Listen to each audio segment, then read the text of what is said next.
Two Suffolk teams start their battle for a place in the final of the fa-vase this afternoon. Needham Market are in Lancashire to face Kirkham and Wesham, while Lowestoft Town are expecting over 1,000 people at Crown Meadow for their match against Whitley Bay.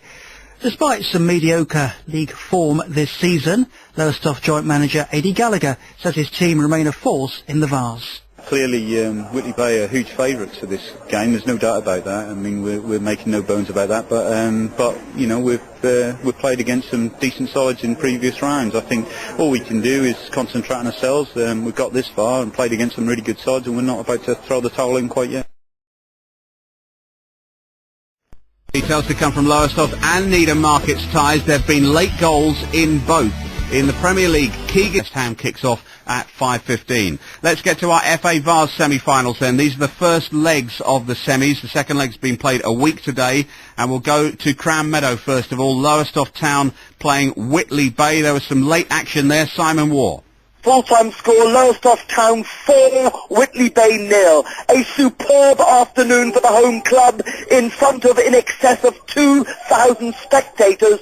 Lowestoft turned in a performance which will be remembered in the club's history for many years to come. Make no mistake, Whitley Bay are a strong outfit, but they were no match for their Suffolk opponents today. It took them an hour to elicit a save by Andy Reynolds in the home goal. Reynolds himself stretched it off minutes later after a collision in his area.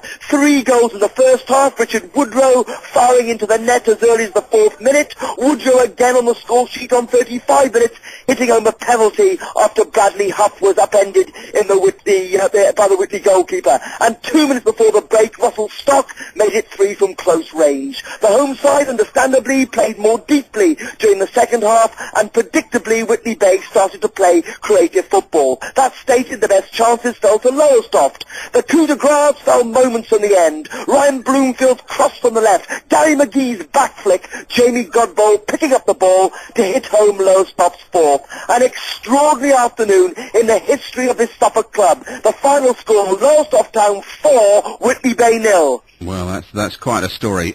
We reckoned that Lowestoft might have needed a 2-goal start to take up to the North East. They got a 4-goal start, which is quite something. We'll get reaction from Lowestoft later on.